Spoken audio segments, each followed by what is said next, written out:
Origins of an Outlaw. The life of Jesse Woodson James did not begin in infamy. It began on the hard soil of Clay County, Missouri, on September 5, 1847, amidst rolling fields, slave plantations, and an increasingly tense national atmosphere. Before Jesse James became the most notorious outlaw of the American post-Civil War era, he was a boy born into a divided and violent world, shaped by the forces of politics, religion, family, and war. Understanding Jesse James's origins requires a deep dive into the cultural, geographic, and political forces that bred one of the most infamous figures in American history. A frontier family. Jesse James was the third child of Robert and Zerelda James, members of a farming family with Southern roots and Confederate sympathies. Robert James was a Baptist minister, a man of the cloth, but also a slave-owning farmer. He graduated from Georgetown College in Kentucky and helped found William Jewell College in Liberty, Missouri. His religious devotion and frontier work ethic were imprinted early into his children's upbringing. Yet even this supposedly moral figure was shaped by the contradictions of antebellum America, a preacher who owned slaves, a missionary who left his family behind to seek fortune in the California gold rush in 1850, where he died under uncertain circumstances. With Robert James's death, the family was left under the authority of Zerelda, a formidable woman with a fierce will and powerful presence. She remarried twice, first to Benjamin Sims, who reportedly clashed with the children and soon died, and then to Dr. Reuben Samuel. Dr. Samuel would serve as a father figure for Jesse and Frank James, but he was often perceived as passive, quiet, and overshadowed by Zerelda's dominant personality. The James farm was a modest but functioning plantation-style property, sustained through the labor of enslaved African Americans. Clay County was part of Little Dixie, a region of western Missouri heavily populated by migrants from the South, particularly Kentucky, Tennessee, and Virginia. These settlers brought their Southern customs, beliefs, and institutions with them, including slavery. Though Missouri was officially a border state during the Civil War, it was deeply divided and often more Southern in culture than its geographic location suggested. Young Jesse grew up in a household where slavery was accepted as normal and where Confederate sentiment simmered. He played with the children of slaves, but they were not treated as equals. He grew up hearing sermons about heaven and hell, patriotism and righteousness, and probably as many stories about Confederate valor as Christian salvation. This dichotomy, religious morality coexisting with violence and racial subjugation, would define much of Jesse's life. The Civil War comes to Missouri. The outbreak of the American Civil War in 1861 did not bring a simple division of North and South in Missouri. The state was split between Unionists and secessionists, with rival governments claiming legitimacy. This internal conflict gave rise to one of the bloodiest theaters of irregular warfare in American history. While official armies clashed at places like Wilson's Creek and Pea Ridge, guerrilla warfare consumed the countryside. The James family sided firmly with the Confederacy.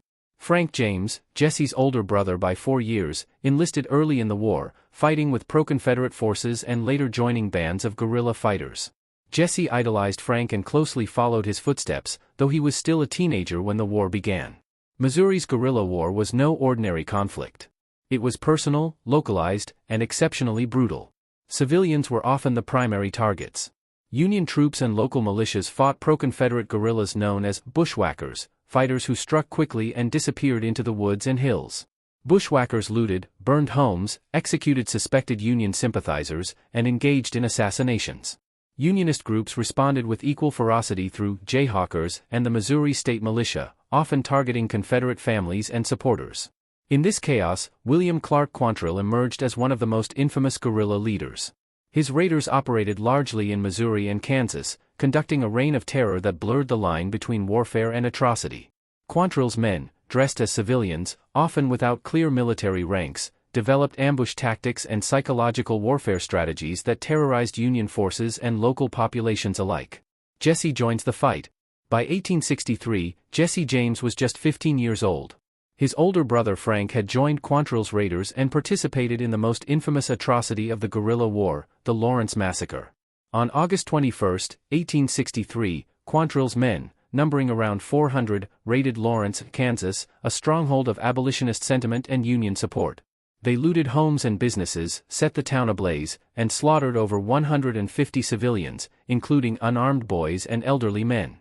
Frank James was believed to have been part of the raid. Jesse was still too young to participate, but the event would set the tone for the world he would inherit. In 1864, Jesse officially joined the guerrilla cause. He fought under another infamous figure, Bloody Bill Anderson, a former follower of Quantrill who had taken up command in central Missouri. Anderson was notorious for his ferocity and willingness to commit atrocities. He painted slogans on his saddles and sometimes wore Union scalps on his bridle. Jesse joined this world with enthusiasm and brutality.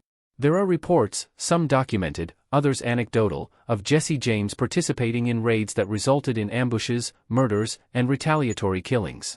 He reportedly took part in the Centralia massacre on September 27, 1864, where Anderson's men ambushed a train and executed over 20 unarmed Union soldiers before later ambushing and killing over 100 pursuing troops.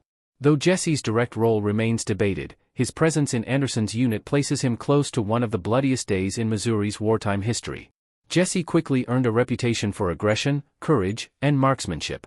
He was wounded at least once, and by the age of 17, he was a battle-hardened guerrilla. Unlike formal soldiers who marched in regiments and followed military codes, Jesse's training was survivalist, violent, and rooted in vengeance. The war for him was not about territory, it was personal. Guerrilla warfare and moral collapse. The Civil War in Missouri did not follow the usual arc of military campaigns. Instead, it descended into a deeply personal, cyclical blood feud. Families were torn apart. Farms were burned. Civilians became targets. There were no front lines. Every town, every neighbor could be either friend or enemy. Federal forces often conducted harsh counterinsurgency measures. In August 1863, General Thomas Ewing issued General Order No. 11, which forced the evacuation of 4 Missouri counties suspected of harboring Confederate sympathizers. The order led to mass displacement and the destruction of homes and farms, including areas close to the James family homestead. The Union's use of the Pinkerton Detective Agency, irregular militias, and home guards only inflamed tensions. Confederate guerrillas like Jesse James saw these tactics not as policing, but as occupation. And they responded accordingly, with assassination, sabotage, and public executions. For Jesse, the war was transformative. It did not end in 1865, it simply changed shape. He learned to live outside the law, trust only a tight circle of allies, and use violence as both weapon and language. The experiences he endured and inflicted left him with deep scars, physical and psychological. His identity became fused with the notion of righteous rebellion, that he was fighting not for personal gain, but for justice against tyranny. Yet the reality was more complicated. Jesse and his comrades, even during the war, were often driven by loot, revenge, and power. The ideological cloak of the lost cause gave moral cover to behavior that was frequently indistinguishable from common banditry. The war ends, the fight continues. The Confederacy surrendered in April 1865, but the war did not end for Jesse James. Like many guerrillas, he refused to lay down his arms. Former bushwhackers were now hunted by Union authorities, and Missouri law enforcement was often hostile to Confederate veterans. Jesse's old comrades faced arrest, trials, and execution. His world had no peace, only defeat. Jesse himself was wounded by a Union patrol while trying to surrender at Lexington, Missouri. He was shot in the chest and returned to his family's farm to recover. His mother, Zerelda, nursed him back to health, tending to his wounds and feeding the belief that he had been wronged by the federal government. During his convalescence, Jesse began crafting a new identity, not as a defeated rebel, but as a folk hero. He started writing letters to newspapers, often defending his actions and framing himself as a defender of Southern honor. These letters were usually published anonymously or with pseudonyms, but they shaped public perception. Jesse understood the power of narrative. He also began laying the groundwork for his next life, as an outlaw leader. He had no interest in farming or submission. The skills he had honed, writing, shooting, hiding, intimidating, had no place in peacetime society. But they had a place in crime.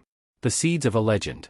By late 1865, Jesse had begun to associate with other former Confederate guerrillas who, like him, had no home in the new Union-dominated Missouri. Among these were Cole Younger and his brothers, veterans of the same guerrilla war, now similarly adrift. Together, they began organizing small raids and robberies, often targeting banks and institutions viewed as Northern-controlled or Unionist-owned. The first confirmed crime that would mark the start of Jesse's outlaw career came in 1866, with the robbery of the Clay County Savings Association in Liberty, Missouri. Dressed in Union uniforms to confuse witnesses, the robbers escaped with $60,000 in cash, bonds, and gold. A young bystander was shot and killed, though the robbers were never officially identified. Public suspicion immediately focused on Jesse and Frank James and their Confederate comrades. Over the next year, more banks and stagecoaches were hit across Missouri and surrounding states. Jesse's notoriety grew with every heist. He remained elusive, protected by a network of former Confederates, sympathetic locals, and the tacit approval of those who saw him as avenging the Southern cause. The Civil War may have ended, but Jesse James had not surrendered. For him, the battlefield had simply moved, from war-torn hills to bank vaults and train cars. His war was now against a different kind of enemy, the railroad tycoons, northern bankers, and federal authorities who, in his mind, represented the oppression of everything he once fought against. The legend of Jesse James was born, not as a criminal, but as a Confederate avenger, a hero to the South, and a ghost to the Union. Rise of the James Younger Gang. The war had ended, but Jesse James remained a soldier without a battlefield.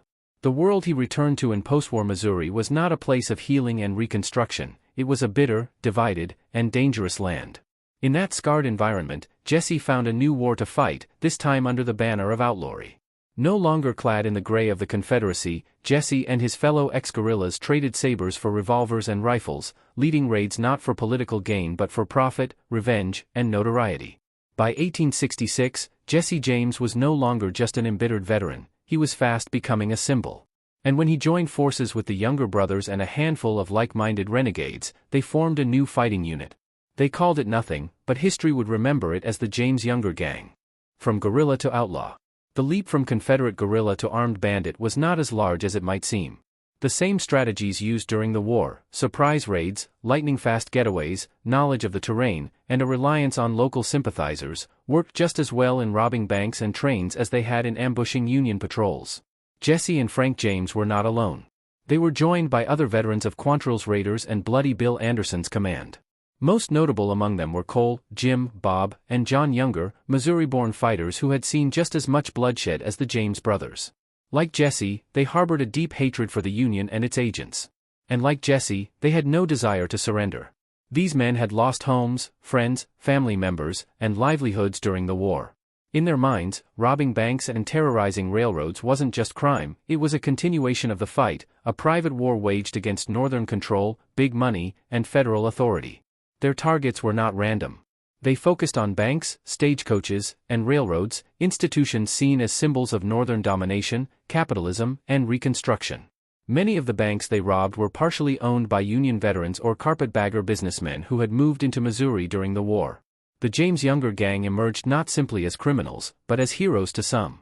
In many Southern communities still nursing the wounds of defeat, Jesse James and his crew were seen as avengers, not thieves.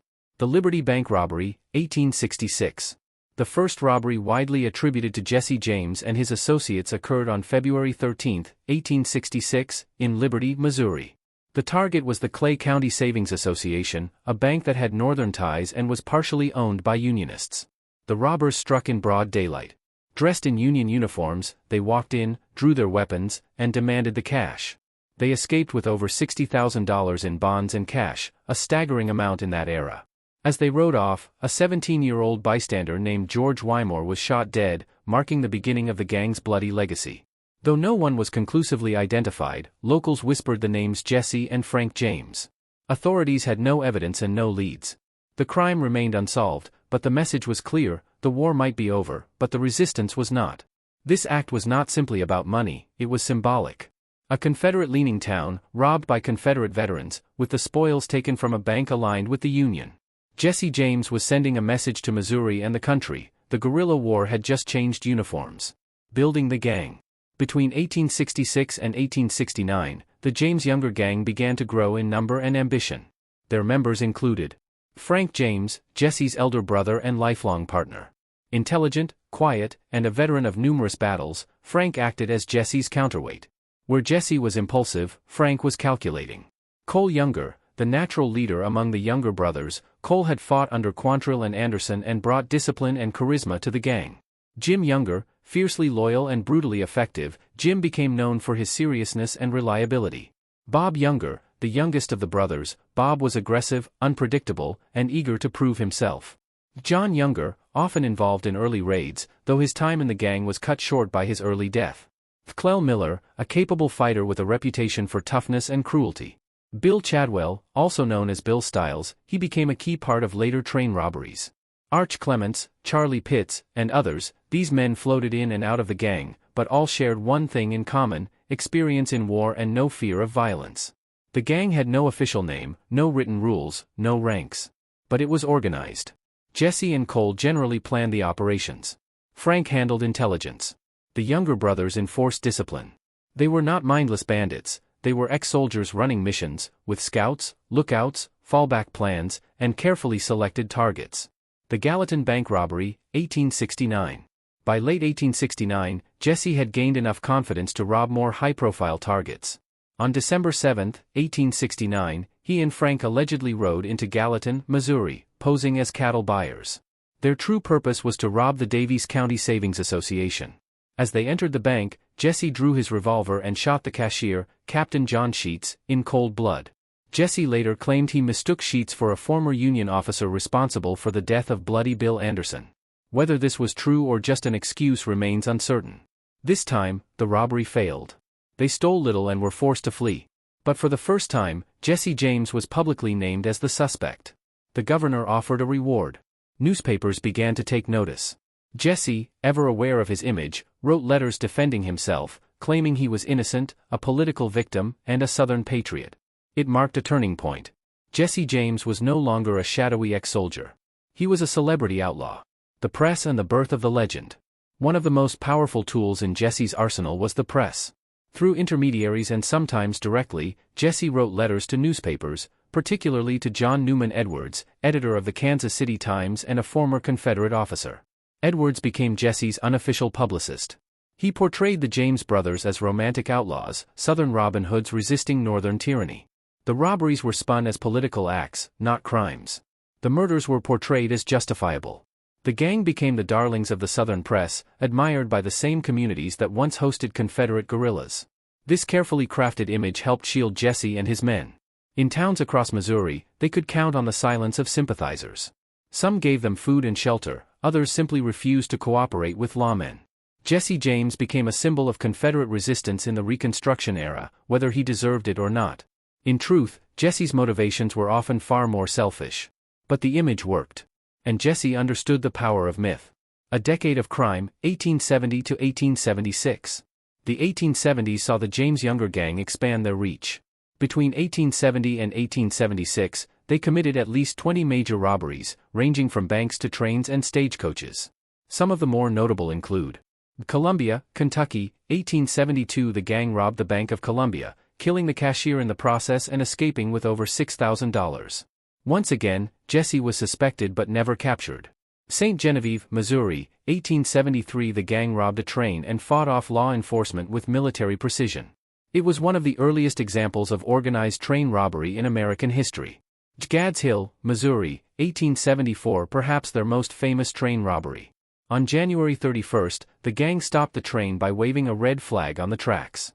They looted passengers, taking only from the wealthy and leaving working men and women alone. The story only fed the Robin Hood narrative. Huntington, West Virginia, 1875. The gang robbed a bank in broad daylight, again escaping into Missouri before anyone could stop them. Each robbery followed a pattern: strategic planning, fast execution, deadly force if needed, and swift escape across the border. They used multiple horses, changed clothes, and relied on a loyal underground network. Law enforcement couldn't catch them. The gang outgunned local sheriffs and outmaneuvered marshals. Even the Pinkerton National Detective Agency, hired by banks and railroads, had little success in stopping the James Younger gang. But the Pinkertons would try, violently. The Pinkerton War. The rise of the James Younger gang eventually forced wealthy Northern financiers and railroads to take drastic measures. They hired the Pinkerton Detective Agency, a private law enforcement organization known for strikebreaking, spying, and hunting criminals. The Pinkertons began trailing the gang in 1874. Several gunfights and ambushes followed, but the outlaws remained elusive. In January 1875, the Pinkertons made a fatal mistake. Acting on a tip, a group of agents raided the James farm in Kearney, Missouri, hoping to catch Jesse or Frank. They threw an incendiary device into the house. The result was tragic. Jesse's young half-brother, Archie Samuel, was killed, and Zerelda James, Jesse's mother, lost her right arm. Neither Jesse nor Frank was home. The public reaction was furious. Even neutral citizens condemned the Pinkertons. The press described the attack as a cowardly assault on a woman and child. Jesse used it to deepen his myth, claiming he was a victim of Union cruelty. From that point on, Jesse was at war with the Pinkertons, and he was more determined than ever to strike back. Lawlessness and the edge of collapse. By 1876, the James Younger gang was operating with impunity across multiple states. They had looted banks and trains from Iowa to Kentucky, Louisiana to Minnesota. Their methods were becoming more dangerous, their violence more casual. Yet cracks were forming. The gang was under constant pressure. Rewards were growing. The Pinkertons were closing in. The James brothers had become paranoid and suspicious, trusting fewer and fewer people. Cole Younger, too, was growing tired. He worried about the increasing recklessness of Jesse's leadership. Some gang members were restless, others fearful. The gang had been fighting a war for over a decade. They were wanted men in half a dozen states. Still, Jesse planned one more robbery, one that he believed would set them up for life. The target, the First National Bank of Northfield, Minnesota. It would prove to be their downfall. The Northfield disaster. In 1876, the James Younger gang stood atop a blood-soaked empire built on years of robberies, gunfights, and survival. But despite their daring and mythic reputation, they were exhausted. The Pinkertons were relentless, lawmen were gaining traction, and internal pressure was mounting. Jesse James, ever ambitious and determined, saw one last opportunity to deliver a knockout blow, one final score that would secure their fortune and secure their legend. That score was Northfield, Minnesota, and it would be the gang's most disastrous decision. The setup, a grand heist in the north. By mid-1876, the James Younger gang had committed dozens of bank and train robberies across the Midwest and South. But Jesse wanted more than money. He wanted revenge, prestige, and symbolic victory. He wanted to send a message to the North. Why Northfield? On the surface, it seemed a strange target. The small town in southeastern Minnesota was far from the gang's usual territory. But Jesse and Cole Younger believed the First National Bank of Northfield held major political and financial connections to northern elites, particularly Union generals and Republican operatives, enemies in Jesse's eyes. Rumors swirled that Adelbert Ames, a former Union general and Reconstruction governor of Mississippi, was financially linked to the bank. Whether this was true is still debated, but it fed Jesse's sense of purpose. To pull off a raid so far north, Jesse needed a larger crew. The gang now consisted of Jesse James, Frank James, Cole Younger, Jim Younger, Bob Younger, Charlie Pitts, real name, Samuel Wells, Bill Chadwell, also known as Bill Stiles, Clell Miller. It was the largest single operation the gang had ever attempted. But with increased ambition came greater risk. They would be hundreds of miles from friendly ground, in a town full of armed and patriotic Yankees. They believed their precision, speed, and fearsome reputation would carry them through. They were wrong. The town of Northfield. Northfield in 1876 was a prosperous, tight-knit town of about 2,000 residents. It sat along the Cannon River, surrounded by wheat fields and mills. It was educated and religious, home to Carleton College, and filled with Union veterans and strong Republican roots. The First National Bank was central to the town's economy and civic pride. Staffed by respected citizens and visited by businessmen daily, it was not a fortress, but it was no easy mark, either. What the gang failed to consider was that Northfield was not just another target, it was a community capable of defending itself. The gang began surveillance days before the robbery. They posed as hunters and businessmen, rented rooms, and studied the bank's routines. But their southern accents and stiff behavior made them stand out. Suspicion grew. On the morning of September 7, 1876, the gang put their plan into action. The raid begins. Around 2 p.m., 3 men, Jesse James, Frank James, and Charlie Pitts, entered the First National Bank. Inside were Joseph Lee Haywood, the acting cashier, Alonzo Bunker, the assistant cashier, and Frank Wilcox, a bookkeeper. Jesse and his men drew their pistols and ordered the staff to open the safe. Haywood refused. He insisted it was on a time lock and could not be opened. This was a lie, an act of defiance that would later cost him his life. Meanwhile, outside the bank, Cole, Jim, and Bob Younger, along with Clell Miller and Bill Chadwell, attempted to hold the streets. They expected fear and compliance. Instead, they met resistance. A Swedish immigrant named Nicholas Gustafsson, who didn't understand the robbers' English, was shot in the head after failing to move away quickly. He would die days later. Inside the bank, tensions escalated. Jesse and Pitts pistol-whipped Haywood, who still refused to open the vault. Finally, in frustration and rage, one of the robbers shot Haywood in the head, killing him. They grabbed what money they could, about $26.70 in coin and $300 in bonds, far less than anticipated. Outside, gunfire erupted. The townspeople had armed themselves with shotguns, pistols, and hunting rifles. Store owners, farmers, and Civil War veterans poured into the streets, firing from alleys and windows. Clell Miller was shot and killed instantly. Bill Chadwell went down soon after. The robbers were outgunned, disoriented, and cut off from their horses. The plan had gone completely off the rails. The surviving 6 mounted up and fled south, leaving chaos behind. Northfield citizens had done what no sheriff, marshal, or detective had managed. They had broken the James Younger gang. The manhunt begins. The gang's escape was anything but clean. Riding hard into southern Minnesota, they split into 2 groups. Jesse and Frank James went one way. The Younger brothers and Charlie Pitts went another.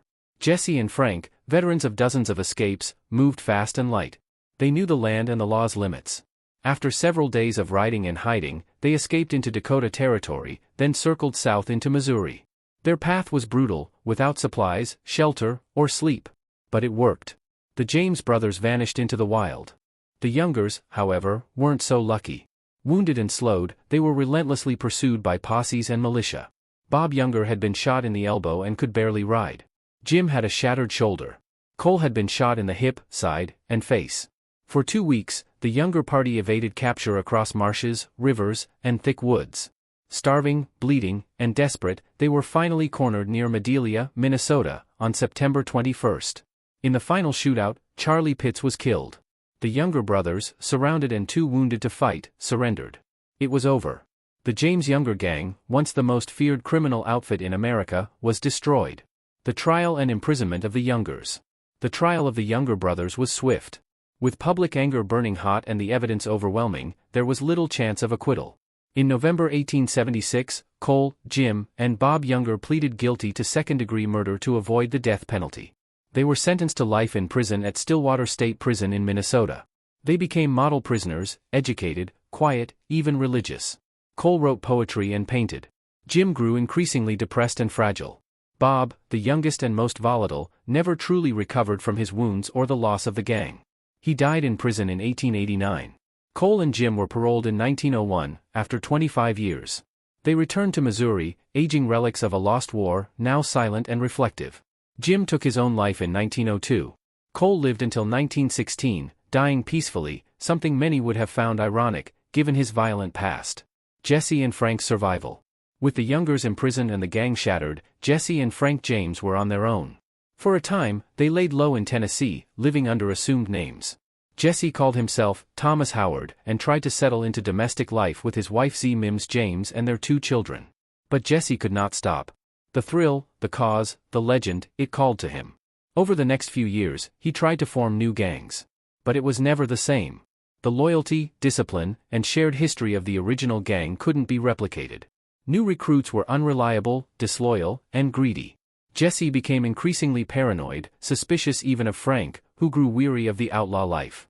Eventually, Frank left and surrendered in 1882, choosing a courtroom over a grave. Jesse, however, pressed on, and would ultimately pay the price. The symbolism of Northfield. The Northfield raid marked more than the collapse of the gang, it signaled the end of the outlaw era in American history. Before Northfield, Jesse James was seen by some as a modern Robin Hood, a folk hero fighting for the common man. After Northfield, that myth began to unravel. The public saw Jesse not as a Southern avenger, but as a killer of innocent townspeople.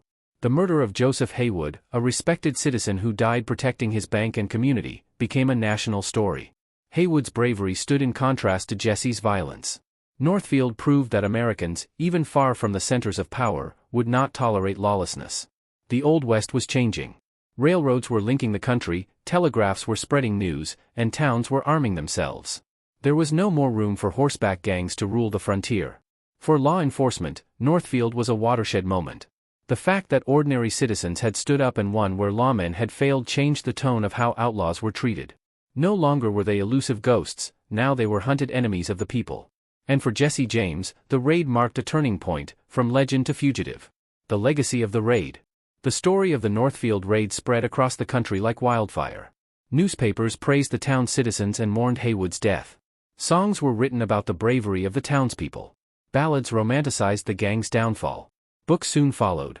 But for those who lived through it, the raid was no tale, it was terror. Alonzo Bunker, who was shot as he tried to flee the bank, survived and became a living symbol of resistance. Joseph Haywood's widow became a respected figure in Minnesota. Nicholas Gustafson, the immigrant shot in the confusion, was memorialized as an innocent victim of chaos. Over the years, the town of Northfield would commemorate the raid, turning tragedy into tradition. The defeat of Jesse James Days, held every September, remains one of Minnesota's largest celebrations, a mix of history, reenactment, and civic pride.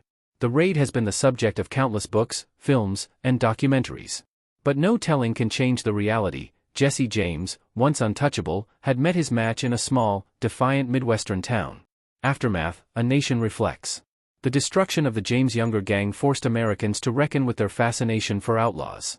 In the years following the raid, public opinion shifted. While some still clung to the romantic vision of Jesse James, many began to see him for what he was, a criminal born of war, perpetuating violence long after peace had returned.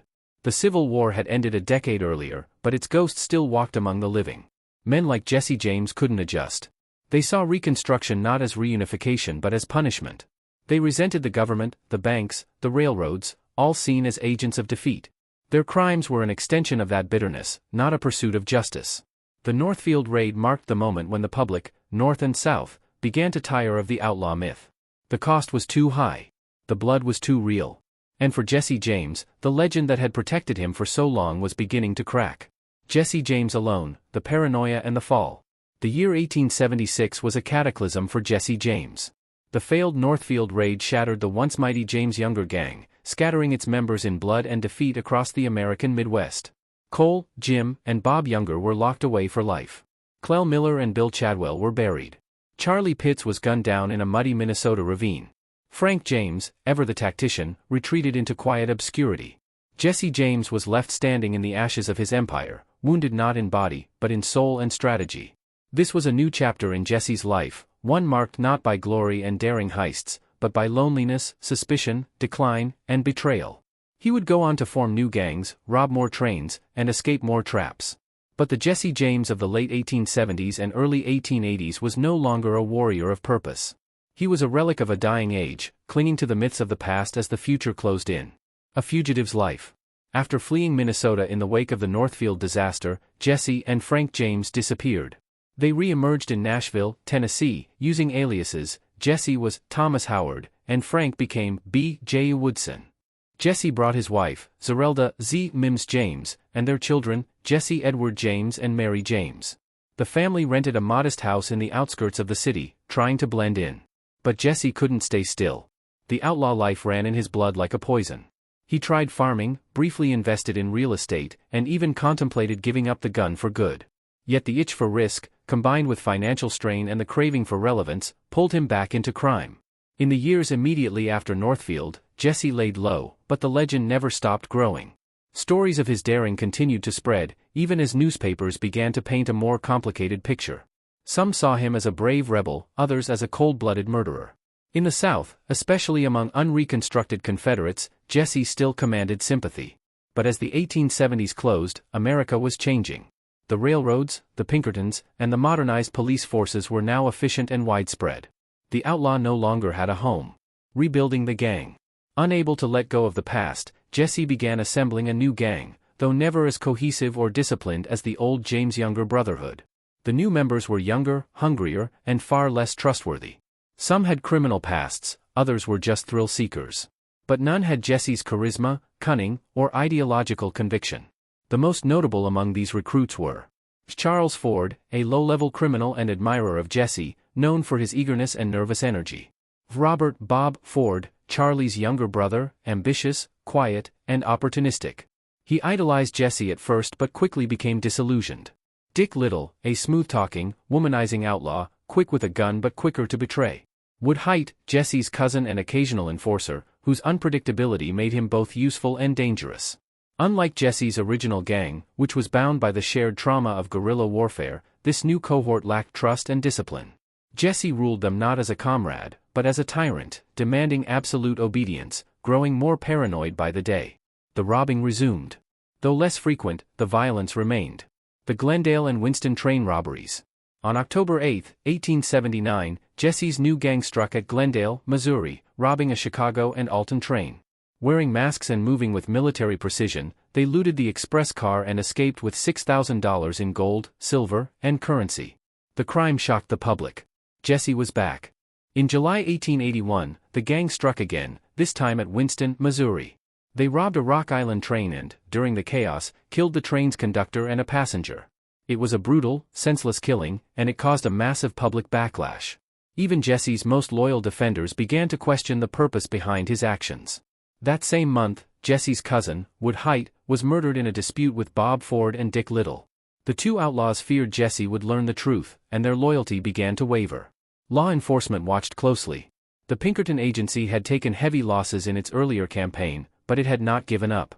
Now the reward on Jesse James's head had climbed to $10,000, a fortune in the 1880s. And it was Governor Thomas T. Crittenden of Missouri who would make the bounty personal. Governor Crittenden's war on Jesse James. By 1881, Missouri's political leadership was embarrassed. Jesse James, a symbol of rebellion and lawlessness, continued to rob trains and banks in their backyard. Governor Crittenden decided to make Jesse's capture a top priority. But Crittenden knew better than to rely on lawmen alone. He secretly reached out to potential informants, men inside Jesse's gang. His most valuable link was through Bob Ford. Bob had joined Jesse's crew to chase glory, but now he saw something else, a path to wealth and notoriety by turning on his leader. Through intermediaries, Bob and Charlie Ford entered into a secret pact with Governor Crittenden. In exchange for delivering Jesse James, dead or alive, they would be granted full pardons and the $10,000 reward. The wheels of betrayal were turning. Jesse's paranoia deepens. Throughout 1881 and early 1882, Jesse grew increasingly erratic. He changed hideouts frequently, often dragging his family from one rental house to another. He wore his guns everywhere, slept lightly, and trusted almost no one. He suspected betrayal at every corner, and he was right. After Wood Hite's suspicious disappearance, Jesse turned his scrutiny toward Bob and Charlie Ford. But with no proof, he kept them close, hoping to monitor their behavior. He offered them shelter at his new home in St. Joseph, Missouri, a modest house at 1318 Lafayette Street, where he lived under the alias Thomas Howard. For weeks, Jesse stayed mostly indoors, only occasionally venturing out. He was tired. A lifetime of violence, stress, and pursuit had taken its toll. And perhaps, somewhere deep inside, Jesse knew his time was running short. That morning began like any other. Jesse rose early and joined Bob and Charlie Ford for breakfast. They sat in the parlor, drinking coffee and discussing the day. Jesse, in his usual fashion, kept his revolvers holstered on his hips. It was hot in the house. A framed picture hung askew on the wall. Jesse rose to straighten it, a mundane, human gesture. And in that moment, he did something he almost never did. He removed his gun belt and placed it on a chair. As Jesse stood on a stool to fix the picture frame, Bob Ford stepped behind him. He drew his weapon and fired a bullet into the back of Jesse James's head. The outlaw died instantly, crashing to the floor, blood pooling beneath him. The greatest criminal legend of the post-Civil War era was gone. The public reacts. News of Jesse James's death spread like wildfire. Papers printed lurid headlines: "Notorious outlaw Jesse James shot dead by one of his own. Assassin's bullet ends the life of Missouri's most wanted. Jesse James meets his fate." Some celebrated. Jesse's long campaign of robbery and murder had finally ended. Others were outraged, not because Jesse died, but how he died. The manner of his killing, shot in the back, unarmed, by a man he trusted, was widely viewed as cowardly. Bob Ford, once a fanboy of Jesse, became reviled across the country. Nicknamed the Dirty Little Coward, he was spat upon, harassed, and even threatened with lynching. Governor Crittenden stood by the decision, praising Ford for delivering justice. Jesse's body was displayed publicly before being returned to his mother, Zerelda Samuel, who buried him on the family farm in Kearney, Missouri. His tombstone read, "In loving memory of my beloved son, murdered by a traitor and coward whose name is not worthy to appear here." The man who had once been a Confederate soldier, a guerrilla, a bandit, and a folk hero was now a martyr in the eyes of many Southerners. Legends claimed he wasn't really dead. Others swore they'd seen him in Texas, California, even Europe. But the body in the casket was Jesse Woodson James. The fate of the Fords.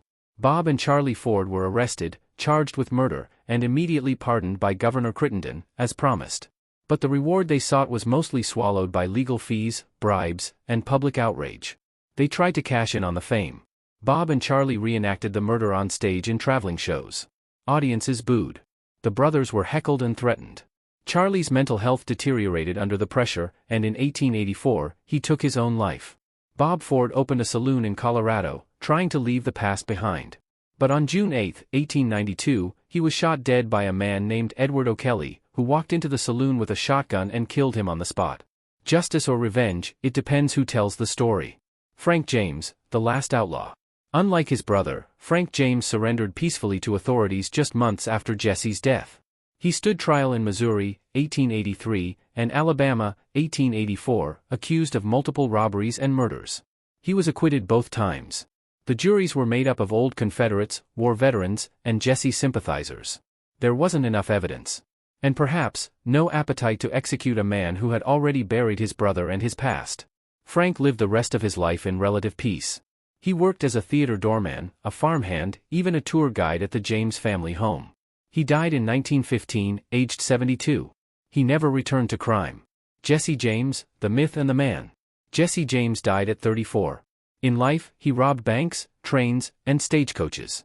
He killed unarmed men, led ambushes, and inspired both fear and admiration. But in death, Jesse became more powerful than ever. Writers, songwriters, and filmmakers would reimagine his story endlessly, as a tragic hero, a Southern patriot, a victim of treachery, or a criminal mastermind. The folk ballad, Jesse James, cemented him in American cultural memory. Jesse James was a lad that killed many a man. He robbed the Glendale train. And he took from the rich and he gave to the poor? He'd a hand and a heart and a brain. Yet the truth is far more complex.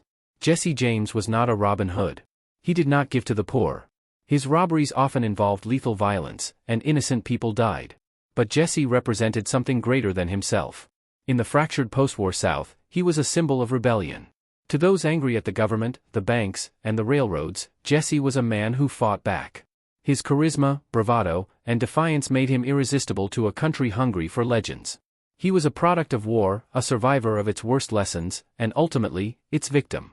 Jesse James, legacy, myth, and America's everlasting outlaw. A legend in the making. After his death on April 3, 1882, Jesse James shifted from being a feared criminal to becoming American folklore. No longer merely an outlaw, he came to personify rebellion, vengeance, and a certain romanticism of the Old West. Fast newspapers, balladeers, dime novels, and memoirists seized on his exploits, transforming them into stories of regional pride and defiance. The very ambiguity about his motives, political past or criminal life, became fuel for myth, folk ballads and oral tradition. From the 1880s onward, Jesse James became the subject of folk songs that celebrated his daring deeds and framed him as a champion of the downtrodden.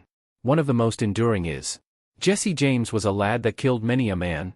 He robbed the Glendale train. And he took from the rich and he gave to the poor.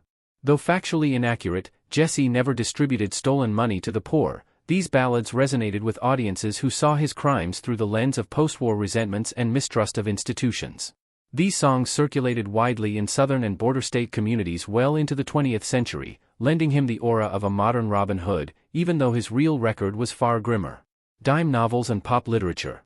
Dime novels popularized from the 1880s to the early 1900s depicted Jesse James anachronistically as a noble outlaw, often pitting him against corrupt bankers, railroad tycoons, and the Pinkerton Agency. Writers like Edward L. Wheeler, creator of Deadwood Dick, and others fictionalized his life, exaggerating his heroism and minimizing his violence. These sensational stories blurred reality, turning Jesse into a symbol of righteous rebellion. Historians of the era would later lament that the myth grew faster than the man could be researched, especially as original sources faded and memory became myth. The James family and the political use of the legend. Zerelda Z. James, Jesse's mother, worked tirelessly to preserve and polish her son's image. She catered to public fascination, allowing journalists, writers, and curious fans into the James homestead in Kearney, Missouri. She promoted stories painting Jesse as a martyr, a victim of governmental betrayal and northern vengeance. This shaping of his persona had political undercurrents. It aligned with Southern sympathy and resistance to Reconstruction. Zerelda also wrote letters and collaborated with biographers. One of the most prominent early accounts was Jesse James, My Son, 1882, assembled from her recollections and interviews. The book presented Jesse as a brave son of the South, falsely accused and betrayed. It was instrumental in humanizing him and cementing a sympathetic legacy. Political leaders, particularly in Missouri, occasionally invoked the Jesse James legend to appeal to former Confederate constituencies. While they didn't promote the crimes, they used the story of a rebel hero who never surrendered to stir regional pride, even as law enforcement officials lamented the way Jesse's image overshadowed state efforts to enforce the law. Museums, memorials, and the birth of outlaw tourism. By the early 20th century, Jesse James had become a magnet for tourists. James Farm Memorial in Kearney, Missouri. The James family farm in Kearney was turned into a shrine. Tourists came to see Jesse's grave, walk the rooms of the family home and mansion-like barn reputed as the place he was raised, or even coached to be an outlaw. Relics such as his crudely carved wooden pistol, family furniture, and his mother's letters were displayed. The site became a must-see on the Outlaw Trail, drawing thousands of visitors per year. Northfield's defeat of Jesse James days. Northfield, Minnesota, site of the infamous 1876 raid, embraced its victory. Beginning in 1966, the town celebrated defeat of Jesse James days, featuring parades, mock robberies, and historical reenactments. Citizens recreated the bank raid and chase, celebrating the resilience of a Midwestern town over famed outlaws. This festival attracts tens of thousands annually, helping keep local history alive while memorializing the real violence of the 1882 dramatized events. These attractions helped cement both versions of the legend, Northfield's victory over Jesse's violence, and Missouri's enduring pride in their rebel son. Jesse James in film and television. Hollywood found in Jesse James a ready-made hero/villain figure. From the silent film era to the present day, his story has been retold and reimagined countless times, all with dramatic exaggeration. Key films. The James Brothers of Missouri, 1908, a two-reel silent short, one of the earliest cinematic interpretations portraying Jesse in heroic terms. Henry King's Jesse James, 1939, starring Tyrone Power and Henry Fonda, one of the most influential early talkies, blending romance, violence, and Southern pride. The Assassination of Jesse James by the Coward Robert Ford, 2007, directed by Andrew Dominik and starring Brad Pitt and Casey Affleck, a contemplative, psychological revisionist depiction of Jesse's final days and the betrayal by the Ford brothers. Recurring themes. Film and television often emphasize a haunted, charismatic rebel haunted by war. Complex relationships with his family, especially Frank and his mother, Z. Betrayal by the Fords as the central tragedy. The moral ambiguity of crime, is Jesse villain or hero? These mediums fused fact and fiction so powerfully that many viewers today struggle to separate historical reality from mythologized narrative. Historians and the reckoning with reality. By the mid-20th century, historians began pushing back against romanticized narratives, seeking to distinguish between legend and documented fact. Scholarly works, drawing on surviving letters, newspapers, court documents, and eyewitness accounts, began re-evaluating the so-called heroic Jesse James. Reinterpretation of key elements. Routine violence. Historians highlighted frequent killings during robberies, emphasizing that Jesse murdered bank clerks like Captain Sheets in Gallatin, even when unnecessary. Victim impact. They brought attention to the suffering of widows like those of Haywood and Gustafson, challenging the depiction of Jesse as noble. Lack of Robin Hood philosophy. No evidence exists that Jesse shared proceeds with the poor, his motives were personal and material.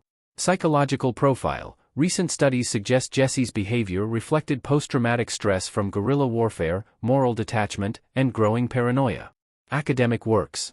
Important texts include the FBI True Crimes Guide to the Wild West, 1984, covering Jesse among other infamous outlaws. Jesse James was his name by Samuel H. Griffith, 1954, an early scholarly treatment separating fabrication from fact. Thomas A. Aboger's Jesse James and the Civil War, 2009, examining how guerrilla warfare shaped Jesse's moral code. These histories dismantled many of the dime novel distortions and exposed how Southern resentment helped elevate Jesse into symbolic martyrdom. Cultural tensions, hero, villain, or something in between. Jesse James remains a Rorschach figure, how you perceive him often reflects your own views. Southern and regional perspectives. In much of Missouri and neighboring states, Jesse James still retains symbolic weight. For many older generations, he personified resistance to oppression, from Reconstruction regimes, railroads, or urban elites. Statues, murals, and local nostalgia continue commemorating him as a flawed but proud Southerner. National and academic views. Elsewhere, Jesse is seen as part of a violent counterculture. Scholars characterize him as a product of irregular warfare, turned rogue, lacking moral restraint and prone to unnecessary brutality.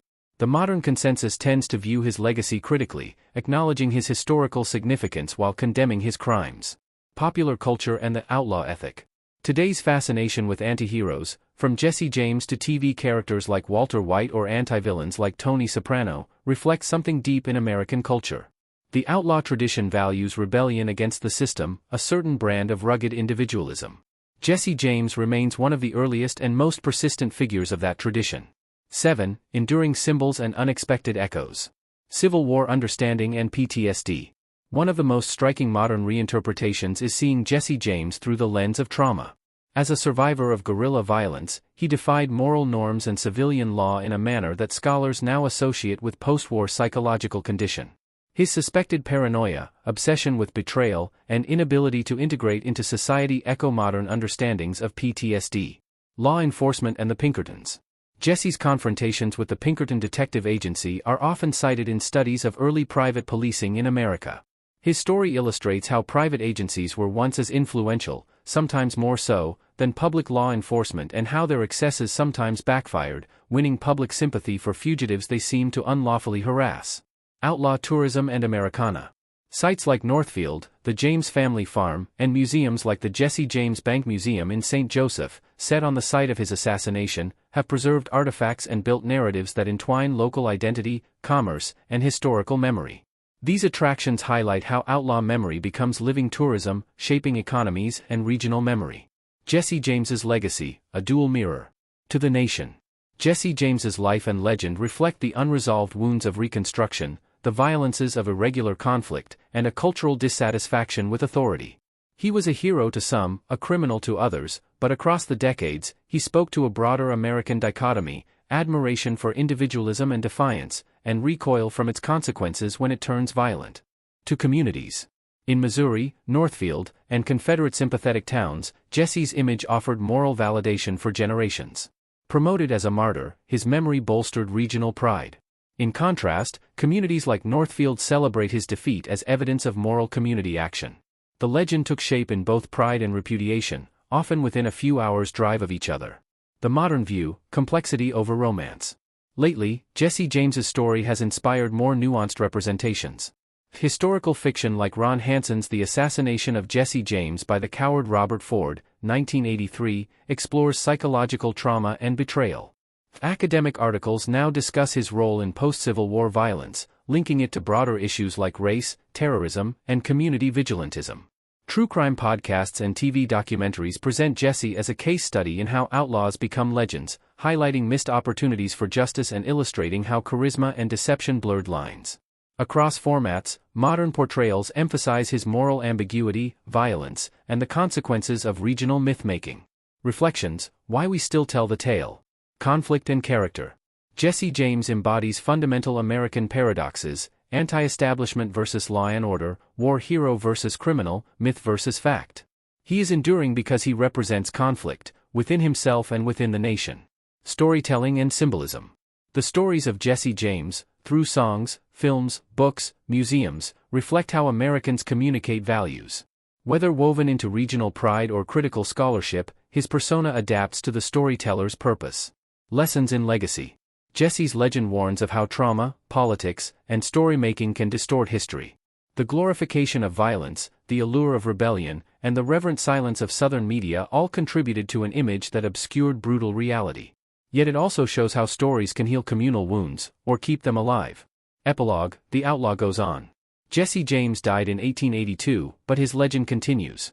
From ballads to blockbuster movies, from political myth to academic study, he remains quintessentially American.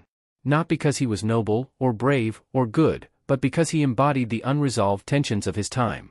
He robbed banks, but even more, he robbed communities of certainty. He refused to surrender, but ultimately died by betrayal. He wanted to be a hero, but became a warning.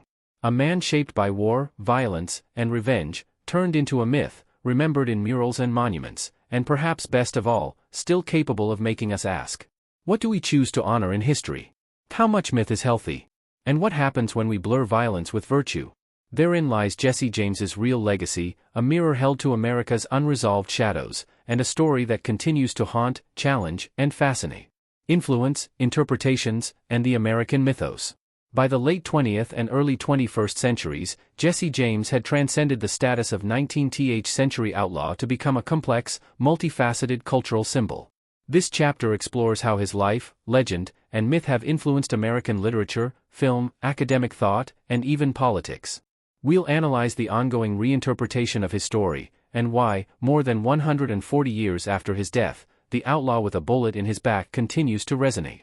From outlaw to archetype. The evolution of the antihero. In the decades after his death, Jesse James came to embody the American antihero, a figure who operates outside the law but is admired, or at least compelling, for his individualism, grit, and rebellion. His life laid the groundwork for ongoing fascination with characters who break rules and provoke moral discomfort. From literary figures like Melville's Captain Ahab to modern TV protagonists like Tony Soprano, Jesse helped shape the cultural appetite for flawed central characters who defy mainstream values. The American public found in him a justification for disobeying authority when laws and institutions were seen as unjust or oppressive. This alignment of Jesse James with broader rebellion extends to movements as diverse as labor protests, anti-tax riots, and critiques of corporate and government overreach. He became a shorthand for refusing to be bested by the powerful, whether or not his actions were justified. Literature, fact, fiction, and fictionalized fact. Biographies and scholarly accounts.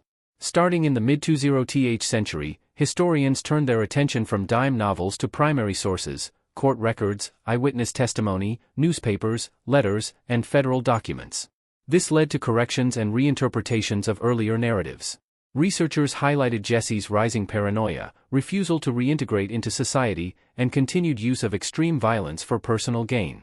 His upbringing and Civil War experiences were shown to be central influences on his later behavior, including the trauma of guerrilla violence and loss. Key academic biographies rebuked earlier romance, reclassifying Jesse as a subject for historical criticism rather than mythic reverence. Fictional reinvention. Meanwhile, writers continued to fictionalize him, sometimes sympathetically, sometimes critically. Novels such as Ron Hansen's The Assassination of Jesse James by the Coward Robert Ford, 1983, explore psychological nuance and betrayal in ways early dime novels never attempted. Contemporary historical fiction often pairs Jesse with other cultural movements or figures, reimagining him in contexts like the Western frontier, social unrest, or racial reckoning.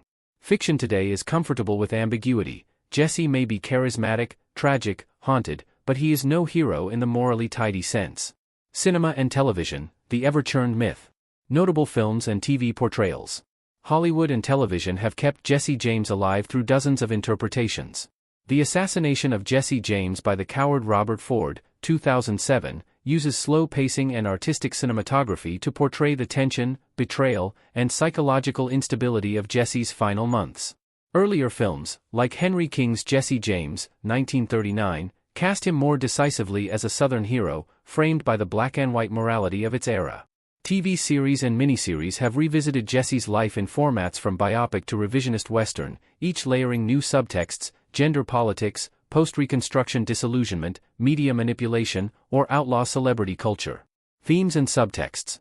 Across film and television, recurring themes emerge. The isolation of infamy. Jesse is depicted as increasingly alone, even when surrounded by family or gang. Betrayal as the ultimate crime. Bob Ford's final act is treated less as tragic necessity than as narrative climax, the archetypal betrayal of the confidant. Public fascination versus personal destruction. As the myth grows, Jesse's interior life becomes more damaged, illustrating the cost of fame even before modern celebrity. These portrayals have shaped public perception. For many today, Jesse James is less a robber than a Shakespearean figure, simultaneously captivating and tragic. Outlaw tourism and regional identity. Cultural sites and commemorations. Jesse James's life has converted several locations into living museums and economical touchpoints of identity. Northfield, Minnesota, celebrates annually with Defeat of Jesse James Days, reenacting the failed bank raid that broke the gang. Kearney, Missouri, hosts historic home tours at the James family farm, including Jesse's grave and the family church. St. Joseph, Missouri, where Jesse was killed, features the Jesse James Bank Museum at the site of his assassination. These sites attract thousands of visitors annually, blending history, folklore, and tourism economy. Regional politics and memory. In some parts of Missouri and the South, Jesse's memory still serves as a cultural anchor, evoking pride in local roots, Confederate heritage, and resistance to authority.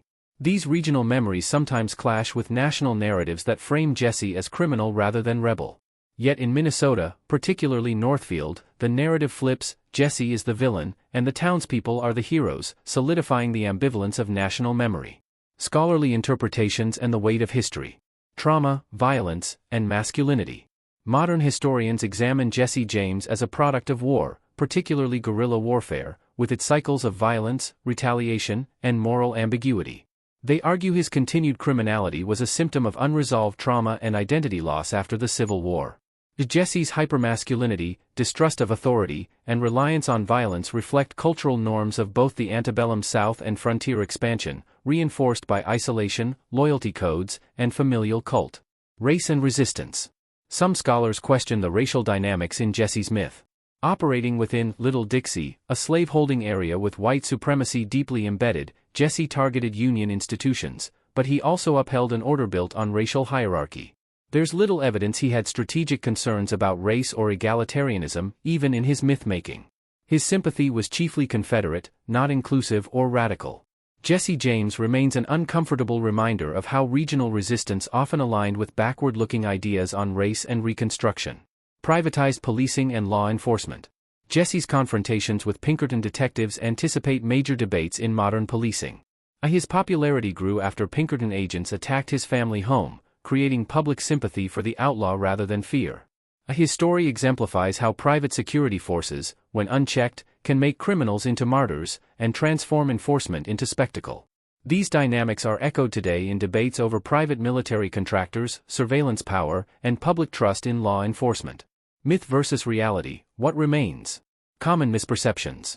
Popular culture has embedded several myths about Jesse that don't stand up to scrutiny. Myth-reality: Jesse was a Robin Hood who shared loot with the poor. No historical evidence supports this image. He kept most proceeds for himself. He robbed banks solely out of political vengeance. His motivations were at least as personal and financial as ideological. He died the death of a brave rebel. He was shot unarmed and unresisting by a man he trusted. The gang was a band of Southern heroes. They murdered civilians and bank clerks, including unarmed victims. Myth persists, but modern scholarship has clarified the realities, and emphasized that perception is often more enduring than truth. How myths serve us. Mythology isn't just falsehood, it serves social functions. It helps communities define identity, rural pride, resistance to modernity, or wartime valor. It simplifies complex individuals into archetypes, hero, villain, martyr, so that stories can circulate memorable meaning. It reveals what people want to believe: valor in defeat, the noble recluse, the underdog conquering power. In Jesse James's case, myths tell us as much about the teller as the told. Contemporary echoes and outlaw culture. Pop culture and DIY outlaws. As digital media spreads, outlaw culture has found new expressions. Social media celebrates outlaw entrepreneurs, libertarian figures, and digital rebels, traits that echo the Jesse James narrative. Podcasts on true crime, outlaw history, or American folklore often elevate neo-Robin Hood moral debates: who profits, who resists, who betrays. National conversations on violence. In periods of social unrest, Jesse James's myth sees renewed interest. During times when authorities are distrusted, his legend reemerges as emblematic of resistance. At the same time, discussions about gun violence and vigilantism confront the darker side of romanticized outlaws. Academic debate and public history. Public historians and scholars sometimes clash over how to present Jesse James. Exhibits are re-evaluated to include victim stories alongside outlaw lore.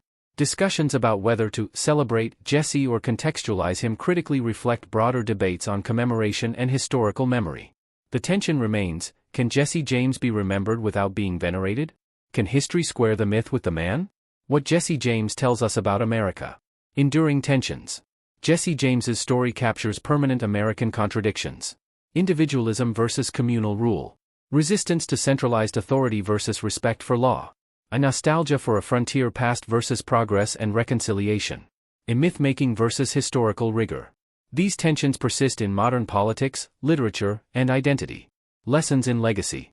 Trauma's legacy: how wartime experiences shape lifelong behavior. Narrative power: how stories can outlive facts and shape public memory. Violence as symbol: how criminal acts can be reinterpreted as moral statements, especially when institutions are distrusted. Our mirror. Ultimately, Jesse James remains compelling not for what he did, but for what we make of him. His life, and the years he spent feeding his legend, are a unique lens into America's long struggle with memory, vengeance, and meaning. Final reflections. Over 6 chapters, your documentary has traced Jesse James from Confederate guerrilla to folk icon. We've explored his rise, his crimes, his downfall, and, most deeply, his afterlife in American culture. Now, in this final chapter, the focus isn't on the man, but on the mirror he holds up to us. What we learn from Jesse isn't merely a biography, it's a lesson in how stories are told, histories are shaped, and how myth can outlast flesh and blood. He robbed banks, but even more, he robbed certainty. And in doing so, he revealed something eternal about us, our hunger for stories, our distrust of power, and our fascination with the rebel, even when we know he's deeply flawed. Subscribe for more interesting stories.